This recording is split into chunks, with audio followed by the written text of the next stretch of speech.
Bom, pessoal, bom dia. Primeiramente, queria agradecer aí o pessoal da associação pelo convite. Para nós é uma honra estar participando desses eventos, tendo esse espaço para a gente poder falar de projeto estrutural aqui com vocês. Eu separei, a gente tem duas partes aí que a gente vai apresentar. Eu trouxe um pouco uma parte inicial, onde a gente vai falar dos projetos de alvenaria estrutural, e depois vai vir o Felipe falar de uma outra parte, onde ele trouxe alguns cases também para poder apresentar para vocês. Primeiro, apresentando um pouco a RM+, a gente está mais ou menos aí com a última contagem que tinha, provavelmente isso deve estar subindo, acho que isso foi do início do ano. Tem mais de 8 milhões de metros quadrados construídos, 290 projetos entregues. A gente tem esse número aí de 200 milhões de reais economizados para os nossos clientes em relação a trazer soluções que sejam mais econômicas, muito envolvidas com tecnologia e que pode oferecer a mesma segurança, só que com um resultado melhor. A gente trabalha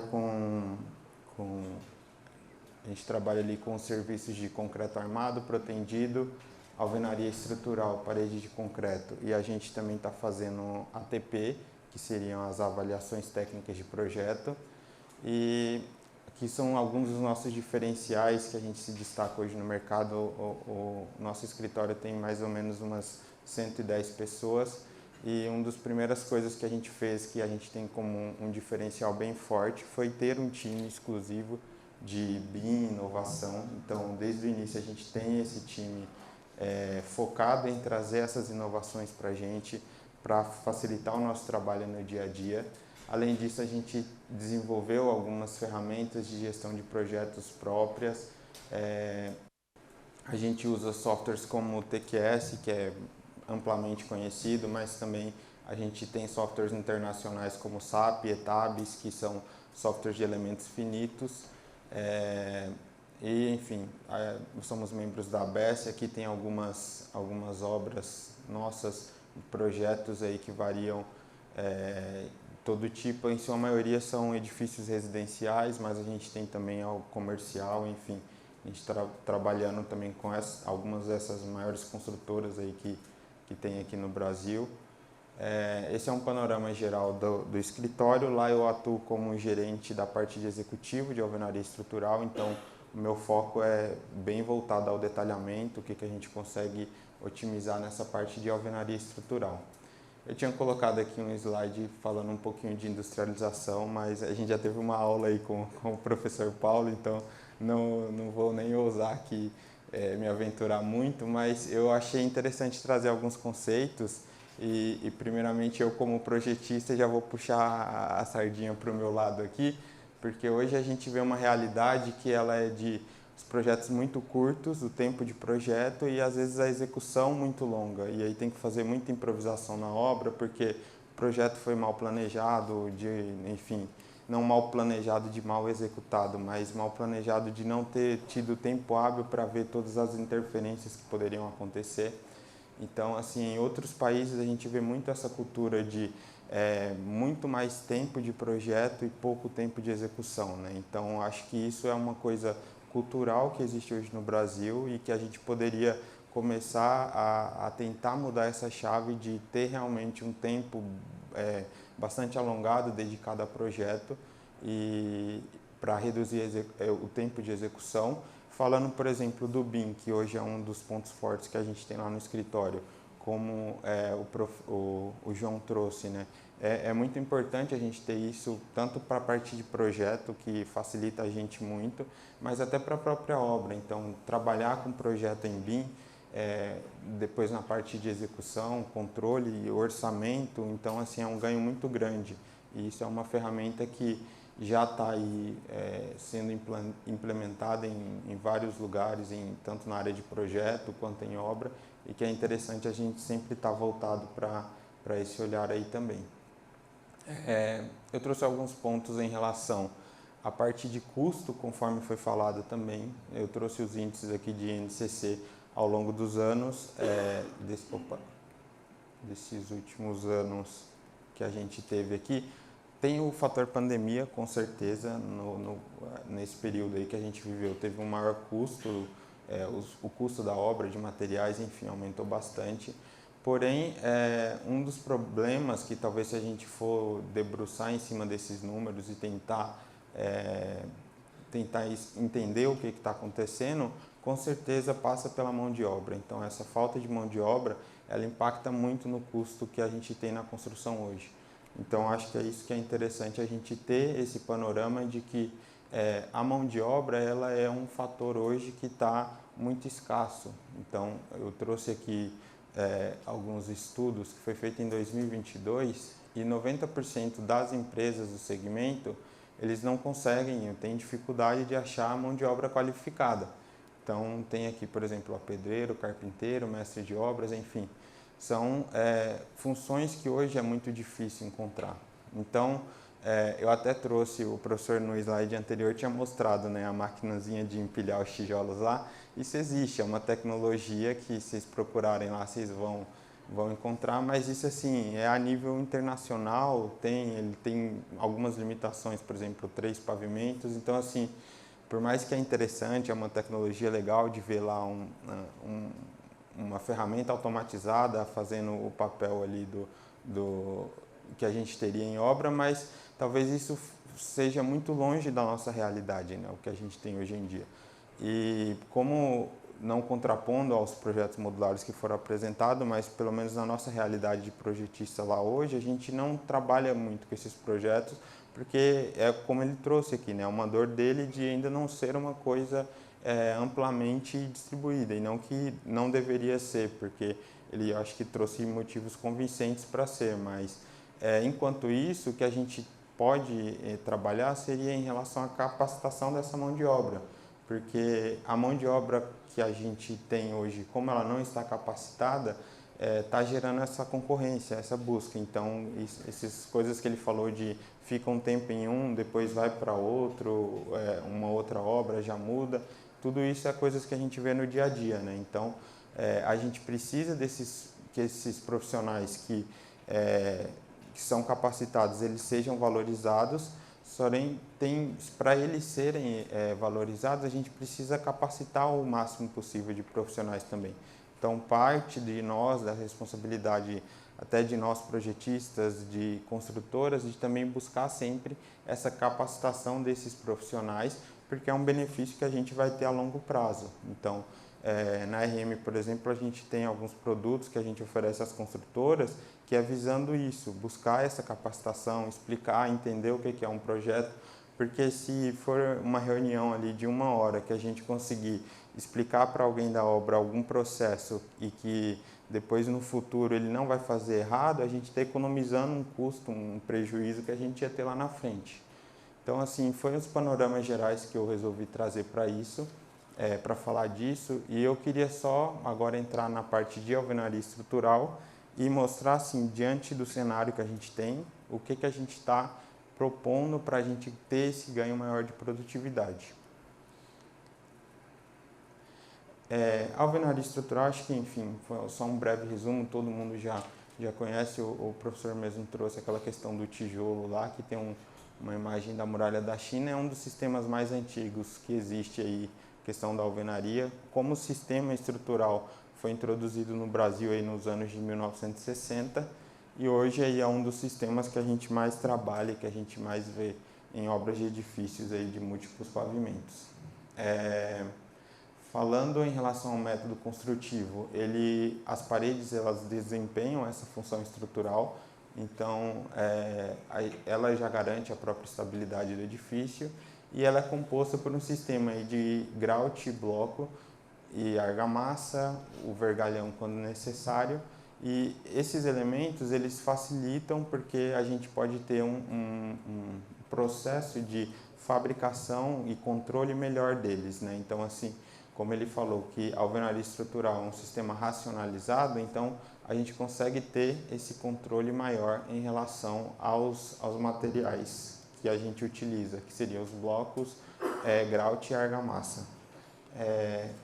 Em relação às vantagens e desvantagens, pensando já nessa questão de produtividade, então assim, a gente tem um pouco de redução no desperdício de materiais, porque a gente não precisa ficar fazendo recorte de bloco para colocar instalações, essas coisas.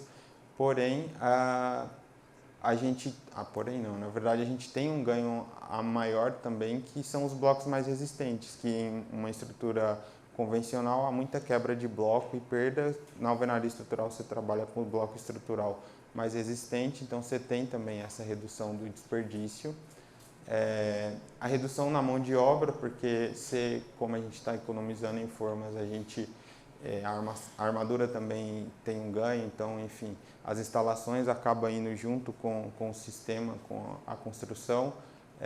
Você tem esse ganho em relação à redução de mão de obra. A execução da obra ela acaba sendo mais rápido, porque você ganha em alguns tempos de escoramento, algumas coisas nesse sentido. Economia de formas, conforme a gente já falou, além da redução do consumo de concreto e aço. Redução na utilização dos revestimentos, então assim, já dá para às vezes aplicar revestimento de fachada já direto no bloco. Você tem revestimento de gesso que não precisa fazer ali o preparo da base. E essa flexibilidade na etapa de construção. Então, ao mesmo tempo que eu estou elevando a minha parede, eu já consigo posicionar a minha instalação elétrica, então já você tem um ganho em relação a isso também. As desvantagens da alvenaria é a questão de adaptações arquitetônicas, então como a parede ela é estrutural, a gente não consegue fazer muita interferência em relação à arquitetura ou ter algo mais flexível. Falta mão de obra qualificada, conforme já foi falado, e você precisa ter um controle rigoroso dos materiais. Então aqui a gente realmente precisa ter esse controle dos materiais, fazer os ensaios, separar as amostras, porque a sua parede ali é o que vai estar mandando no desempenho estrutural do prédio. A gente tem uma limitação de número de pavimentos também, por conta da resistência do bloco. Hoje, só de pavimentos de alvenaria, o máximo que a gente trabalha é de 24 pavimentos. Então, para, por exemplo, às vezes alto padrão ou edifícios muito maiores, a gente acaba esbarrando nessa dificuldade da altura do prédio. Bom, falando um pouco agora dessa racionalização, que foi o que ele trouxe, né? O sistema de alvenaria estrutural até o próprio parede de concreto, ele ainda não é um sistema industrializado, mas ele é um sistema que pode ser racionalizado e isso indica um ganho de produtividade em obra. A gente tem essa diminuição de custos e prazos, então não perde a qualidade do que está sendo feito e você tem essa diminuição de custo e prazo. A gente pode utilizar aí equipamentos ou tecnologia que vai te ajudar nesse processo construtivo, e essa parte da gente fazer a coordenação dimensional, que seria tudo modulado ou partindo tudo para uma certa compatibilização entre instalações, arquitetura e etc. Isso também acaba dando uma eficiência para o projeto, porque o projeto ele já vem mais compatibilizado quando está em obra. E aqui, em relação a um índice interessante que a gente tem que ter, porque às vezes quando a gente fala de alvenaria estrutural, as pessoas pensam que, quero de qualquer maneira colocar isso para rodar. E o sistema, a estrutura ela depende de paredes, então do nosso ponto de vista, a gente precisa ter uma densidade de paredes que faça com que o sistema valha a pena. Porque se a gente for partir para fazer um sistema de alvenaria onde a gente tem pouca parede, está indo contra o conceito que é. Então, aqui eu trouxe um número interessante que para um bom projeto de alvenaria estrutural, a gente precisa ter por pavimento, ou seja, essa taxa de 0,5 a 0,7 metros lineares de parede por metro quadrado. Então, é sempre bom pensar, às vezes, dependendo do tipo de arquitetura, a gente vai ter que fazer alguma adaptação para chegar em um projeto mais racionalizado, mais econômico e etc. Falando um pouquinho de coordenação modular. A gente tem essa norma, que é a 15873, que aí ela traz bastante coisas do que o professor falou antes, que é em relação a ter essas construções modulares, e aqui ele separa em módulos, né, os elementos, tudo não tem, vamos supor assim, dimensões, né, tudo a partir de um módulo, ele vai fazendo múltiplos desse módulo. isso daqui seria basicamente o que foi apresentado pelo professor Paulo, mas na alvenaria a gente acaba aplicando isso de maneira indireta nas nossas modulações, que seria trabalhar com esses módulos. No caso, dependendo da família de bloco que a gente estiver usando, a gente vai ter um módulo de 20 ou de 15 centímetros. Normalmente blocos cerâmicos eles são nessa família de 29 e os blocos de concreto eles são nessa família de 39. Então, o que acontece em relação a essa coordenação modular? Se a gente tem, por exemplo, desde o início, desde o projeto legal, quando a arquitetura está trabalhando, a gente querendo fazer o projeto em alvenaria estrutural, a gente faz um estudo junto com essas medidas modulares, a gente vai ter um ganho muito grande nessa racionalização. Então, assim, não adianta eu querer fazer um projeto de alvenaria e seguir medidas de dimensões internas muito fora disso daqui, porque daí eu vou ter que acabar dispondo de outros dispositivos que a alvenaria, por exemplo, outro tipo de bloco, uma família especial, que a alvenaria tem, existe, só que aí eu vou fugir desse conceito de racionalização. Então, é interessante, por exemplo, além de olhar a taxa de densidade de paredes e tal, olhar essa questão das dimensões e das medidas internas para a gente ter um projeto compatibilizado. Tudo isso ele vai ter esse ganho de produtividade e redução de custos. Eu trouxe um exemplo aqui. Essa é uma elevação de parede estrutural que a gente faz e o projeto ele apresenta todas essas elevações. E aqui, por exemplo, a gente tem uma medida interna entre essa parede que está chegando e essa outra aqui, que foi uma medida que veio da arquitetura, o posicionamento da abertura também.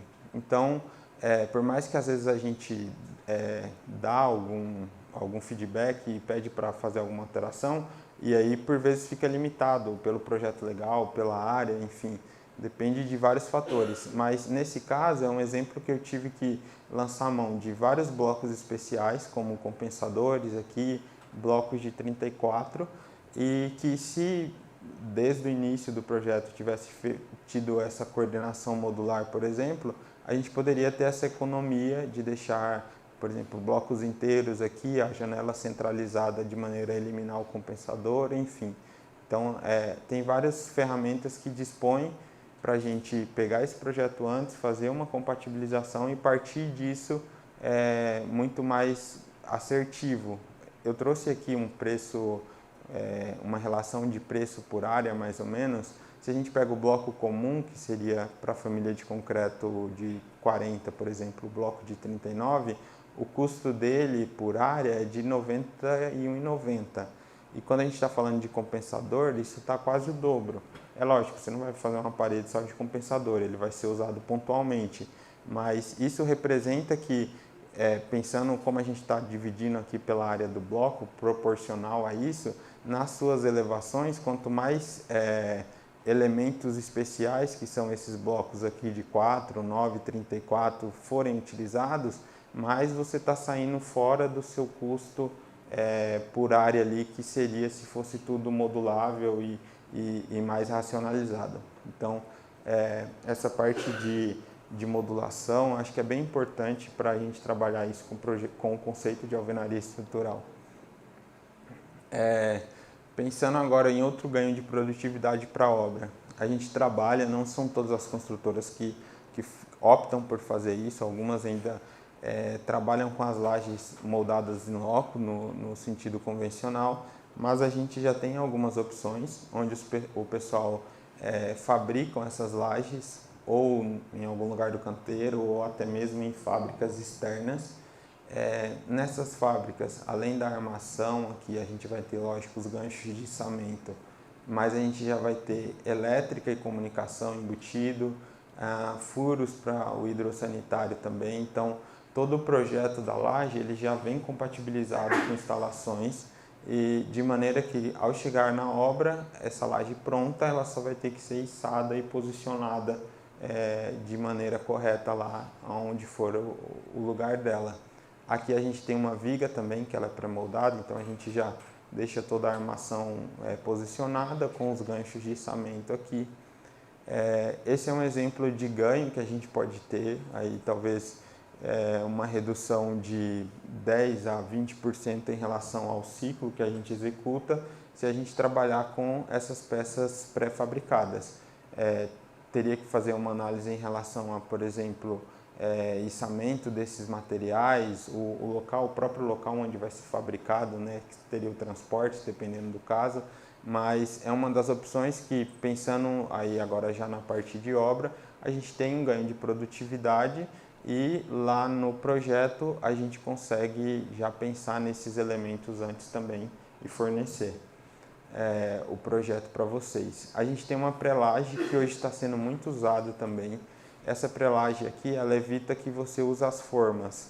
Ele é um sistema misto, eu até coloquei aqui, porque você acaba tendo a concretagem ainda em loco, mas a gente vem com esse painel que normalmente tem 4 centímetros, que ele já vem pré-fabricado, com a armação positiva embutida dentro dele.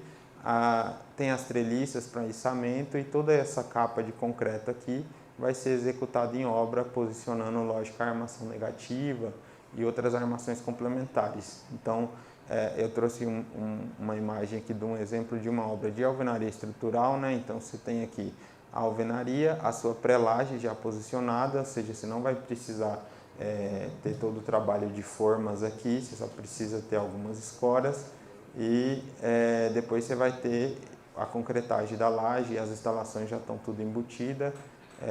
É um ganho também que tem empresas especializadas que fazem isso, então normalmente quando a gente trabalha não é a própria construtora, diferente da laje pré-fabricada aqui, que tem construtoras que fazem já direto. Esse caso aqui, a gente tem empresas especializadas que fazem isso. O nosso projeto a gente detalha ele normal, passa para essa empresa e ele faz essa adaptação para a pré-laje.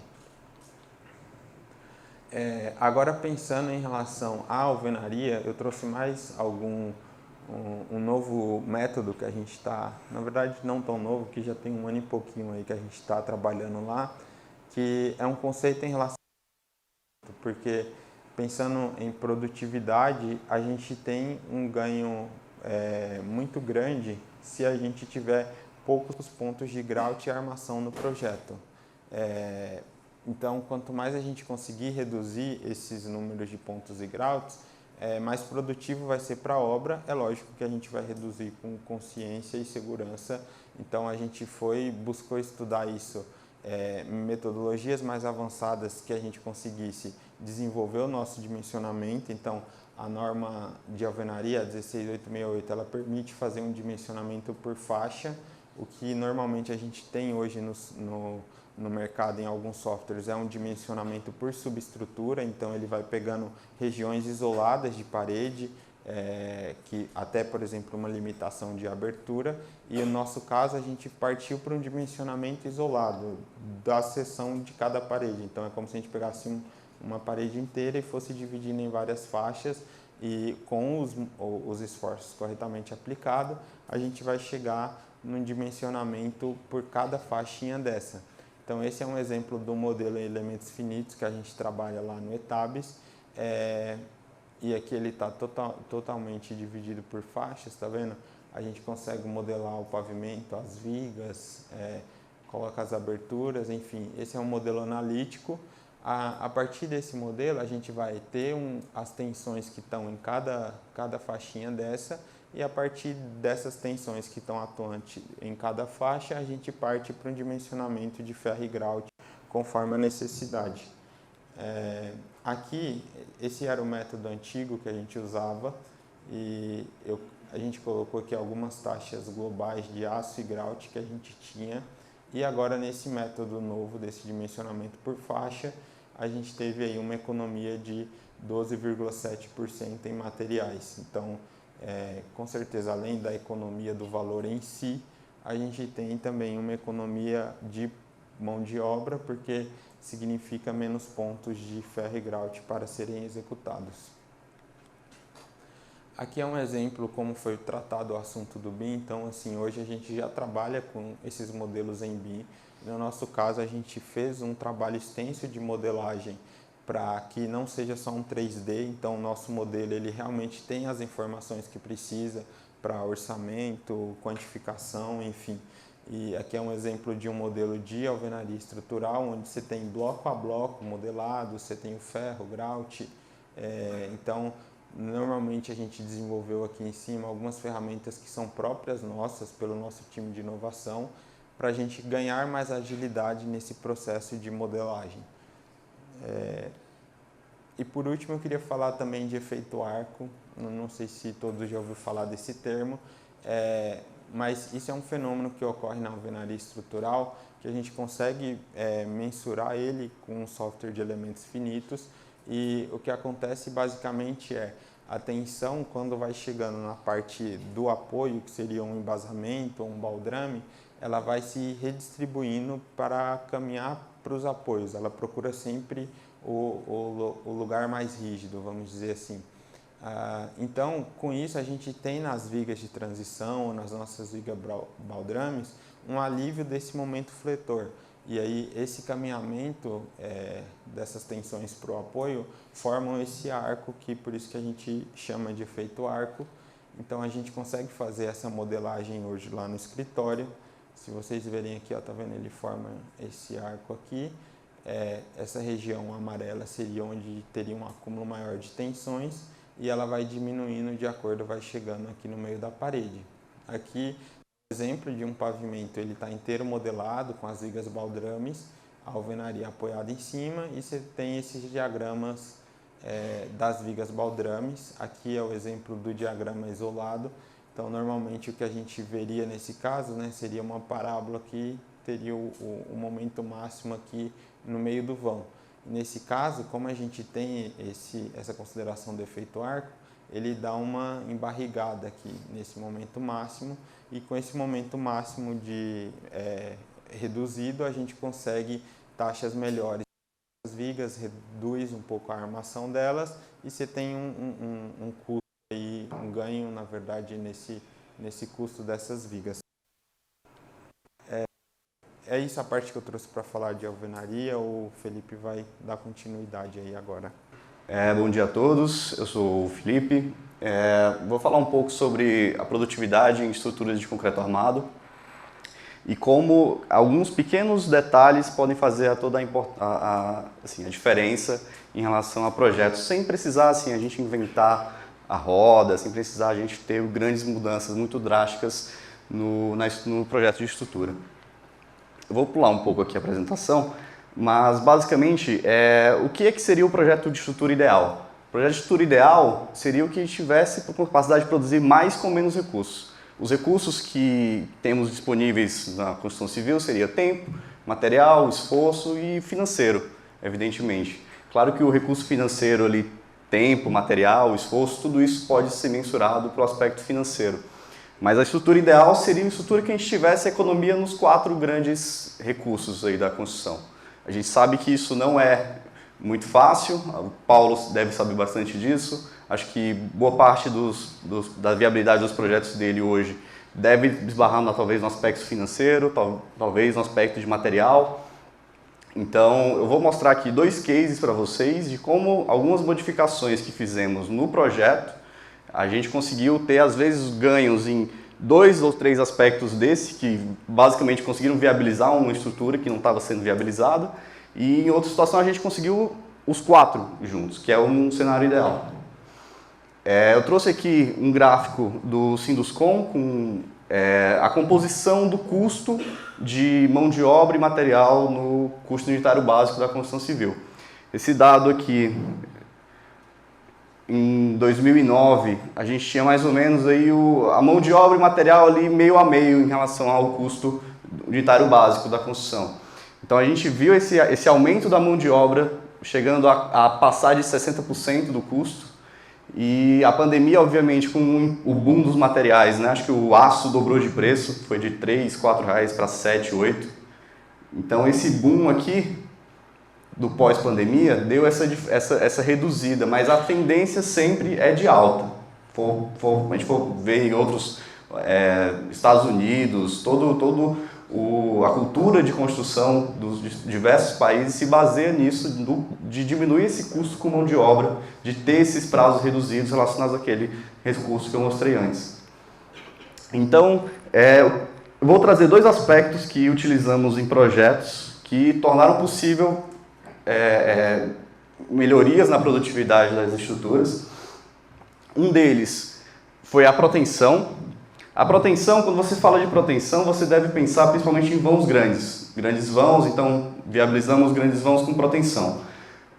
Nesse sentido que eu vou apresentar para vocês, não. Nesse sentido, a gente usou os vãos usuais da construção civil, 7,5 metros, alguma coisa relacionada a isso. Mas a vantagem foi a redução no plano de escoramento, a simplificação da armação e o que eu vou mostrar para vocês, a simplificação das formas, principalmente. Então, a gente projetou lajes lisas ou cogumelo, basicamente lajes sem vigas. Então, nisso a gente tem um ganho gigantesco na montagem, um ganho gigantesco na montagem de forma e a adoção de sistemas como mesa voadora, como sistemas de cimbramentos metálicos ou reutilizáveis, como os lajes nervuradas, por exemplo. Vou mostrar um caso para vocês de lajes nervuradas. A gente também, com isso, com essa simplificação de forma, a gente partiu para a modularização de peças. Então vocês vão ver que a gente usou vigas com a mesma seção, vigas de 1,20 de largura por espessura da laje, de 26.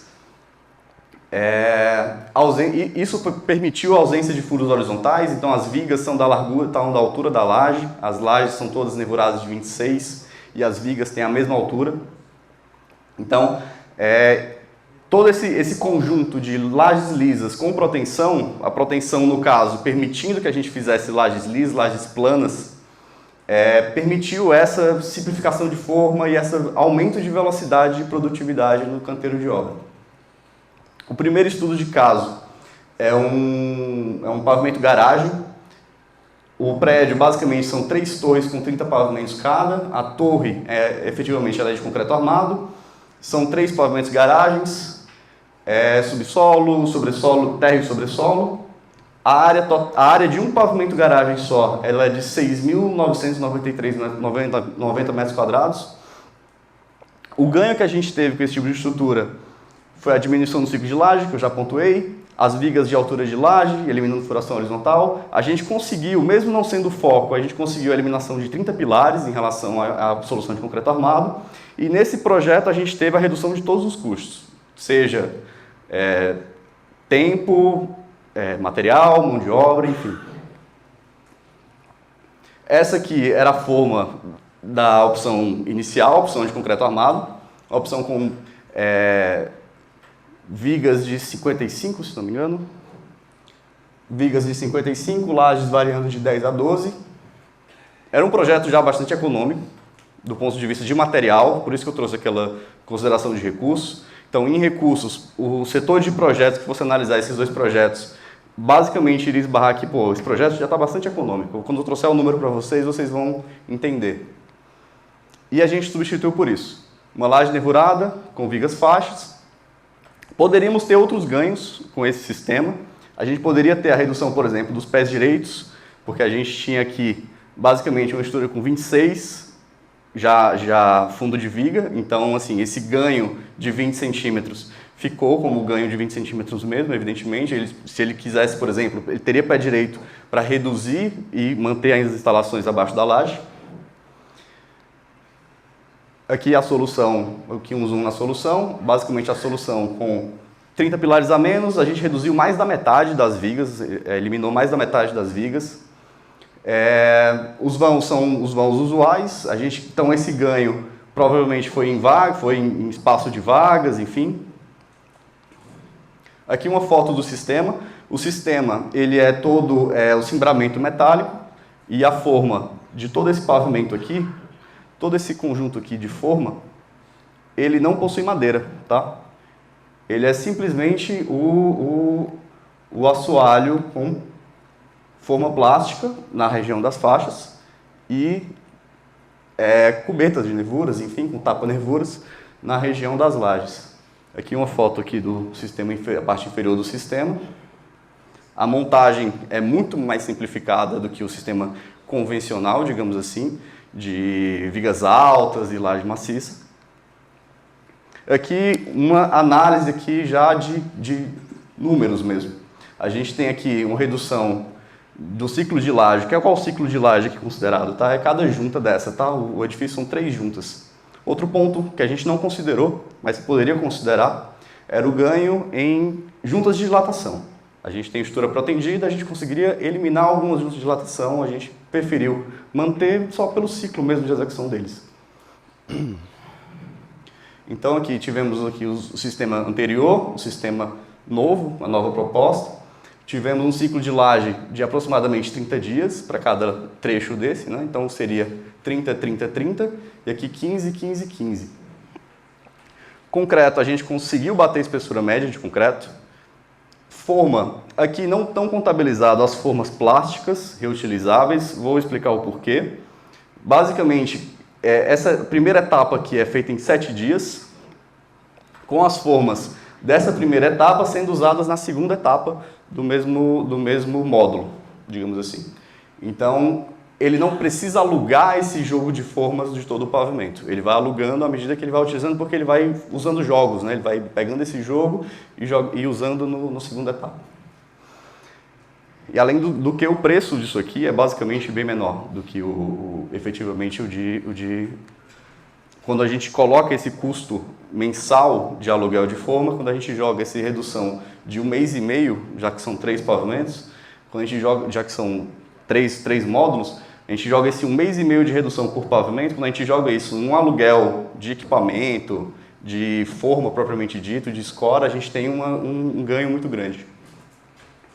No caso de armação, a gente teve um leve aumento no custo de armação, por isso que eu comentei com vocês como é interessante ter essa análise com todos os recursos postos à mesa, não só material. Se o setor de projetos fosse analisar talvez apenas material, talvez não viabilizasse economicamente um sistema desse. O aluguel de um sistema desse metálico, ele provavelmente é muito mais caro do que um usual dele que a construtora tinha como convencional. O custo, então, por metro quadrado, tirando mão de obra, tá? E essas formas plásticas de cubeta, ela fica nessa diferença de 410 para 359, com 1 mês e meio de diferença por pavimento de laje. Só que esses valores, tá? Esses valores também foram tirados do Sinduscom. A gente tem aqui mais ou menos R$470 o metro quadrado, o metro cúbico do concreto, 7,5 o quilo do aço e 22 kg da proteção, tá? O outro estudo de caso são 6 torres com pilotis, mais 22 pavimentos tipo essa solução dessa torre em alvenaria estrutural. O pilotis é em concreto protendido, que é um pavimento de transição, a alvenaria nasce nesse pavimento pilotis. Mas apenas o lote 2, que compreende 2 torres. O pilotis tinha 1.800 mais ou menos metros quadrados de área. Os ganhos, basicamente, desse caso foi a redução das vigas de transição de 1,20 m de altura para 60 centímetros apenas de altura, com a eliminação de todos os furos horizontais. Nesse caso, a gente fez uma grande laje plana de 60 centímetros, tá? A redução do prazo da obra foi em 2 meses por lote. Então, como são 3 lotes, a gente reduziu em 6 meses o prazo de obra. Foi esse o caso que o João comentou. Nesse caso, isso aqui viabilizou a obra, no final das contas. Essa redução desse prazo de 6 meses, você pode aplicar isso não só na estrutura, mas você pode aplicar isso em todos os outros aluguéis mensais da obra, tá? Então, essa aqui era o pavimento transição do lote 2. Era um pavimento com mais de 200 vigas. Era um pavimento com muitas vigas. As vigas de 1,20 m ali, a gente consegue ver ali no corte. E a gente substituiu por uma grande laje maciça. A laje, se não me engano, tinha 50 de espessura. E a região das vigas, 60. Então, assim, esse caso é mais emblemático ainda, porque em termos de concreto, a gente tem um valor bem a mais, bem superior em concreto. Em forma, a gente, de novo, tem aquela simplificação de forma de ter apenas 2 planos com diferença de 10 centímetros de laje para viga. O aço. A gente conseguiu um ganho em aço CA50, mas a gente tem um peso grande do aço de proteção. O aço de proteção ali é caro nesse sentido. Nesse caso, a gente não tem um ganho econômico em relação aos os dois projetos. Só que esse projeto só foi viabilizado por conta dessa redução de 2 meses por lote. Então, a gente tem uma redução total de 6 meses no total da obra, que viabilizou a obra, apesar do que a solução é mais cara. Aqui o assoalho da laje do pavimento de transição. Você vê que só tem 10 centímetros aqui de diferença. É um assoalho muito simples para um pavimento de transição.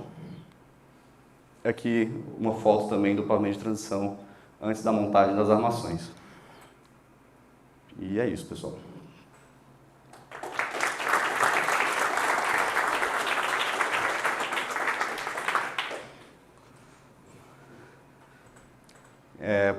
O primeiro estudo de caso foi feito em EP, foi feito ainda no estudo preliminar, foi o caminho correto do projeto, né? A gente fez ali 2, 3 opções de tipologia, mostrou ali as vantagens de cada uma para o cliente e foi isso.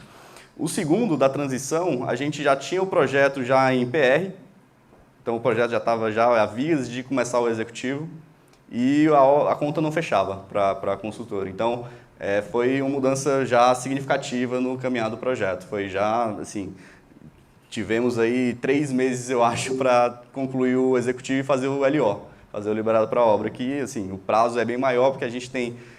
O bom é que a gente teve, um fator que eu não citei, talvez pelo tempo, foi as interferências, apesar de a gente não ter interferências horizontais de instalação, a gente tem muito cuidado com as interferências verticais. Isso porque a gente tem que prever essas furações antes da execução da laje. Então, a laje, como uma laje é protendida, a proteção são com cordoalhas engraxadas, não aderentes, qualquer furação que rompa um cabo ou uma coisa do tipo é problemático. Então, a gente já previu, talvez não tenha ficado claro ali na imagem, mas já estavam posicionando os furos na laje, nas regiões corretas, e o nosso projeto já incorporava esse desvio de feixes, enfim. Então, é isso. O ideal seria no EP, mas o segundo caso foi feito em pré-executivo já. Quer falar alguma coisa, Dani? Não, acho que é isso. Então, beleza. E já é normal de praxe de vocês darem essas opções no EP de tipologias, ou isso é uma provocação que parte do contratante? Como é que vocês tratam isso dentro do escritório? Bom, depende. Depende. Geralmente a gente tem um briefing de projeto que o cliente apresenta ali o que é que ele costuma fazer, o que é que ele tem know-how. Então, o cliente que abre essa possibilidade a gente faz em EP. O que não é normal é em PR, mas dependendo do cliente também a gente abre uma exceção ou outra, mas é isso. Posso só complementando esse assunto do drywall, porque acho que lá a gente tem uns 140 projetos ativos mais ou menos, e realmente é essa visão. Acho que é uma pequena porcentagem que vem, por exemplo, as vedações internas como drywall. Para a gente lá, um benefício muito grande que tem é a armação de laje. A gente consegue uma taxa de laje muito melhor por conta da vedação ser em drywall ao invés de uma alvenaria convencional. Então, e consequentemente fundação, porque a carga é menor, verdade. Então, assim, sempre que for possível, enfim, por mais que tenha esse preconceito, mas do ponto de vista econômico, até para a estrutura é um ganho grande também. Bom dia. Para a dupla da pergunta, você já falou de drywall aqui na sua resposta, é a primeira pergunta, mas como viabilizar a racionalização da construção para projetos mais exclusivos, específicos, e até para opção de planta para clientes durante a obra? Do ponto de vista de concreto armado, que geralmente essas obras são de concreto armado, essa racionalização vem muito em relação a soluções, por exemplo, como a laje lisa, porque ela dá possibilidade de personalização, por exemplo, de abrir um ambiente, abrir uma varanda, enfim. Além da velocidade, evidentemente, com mesa voadora, por exemplo, para pavimento tipo, enfim. Então, o Dani pode falar mais um pouco aí de modulação, mas vejo muito esse ganho em relação à velocidade do sistema e personalização, que a gente não tem ali aquelas vigas que não seriam tanto um esbarro de produtividade quanto ali do cliente que quer personalizar o apartamento, né? Para os projetos de alvenaria estrutural, se você estiver pensando, por exemplo, no mais acessível, conforme foi falado, o ideal é a gente ter aquela taxa ali de densidade de paredes estruturais, que aí talvez vai te engessar um pouco. Mas nada impede, e a gente tem projetos lá assim também, em que a gente consegue, por exemplo, fazer o perímetro e mais uma ou outra parede ali do apartamento como estrutural e o demais fica como vedação, dando essa possibilidade. Então, se ele quiser mudar a opção de planta, ele pode fazer isso. E às vezes, sei lá, sala ampliada, tudo isso dá para fazer no projeto de alvenaria estrutural. Vai ter um custo um pouco a mais, dependendo de como for o seu produto, vai viabilizar ou não, entendeu? Agora, se você está buscando mais econômico, aí você vai ficar engessado por uma limitação do próprio sistema de alvenaria estrutural mesmo.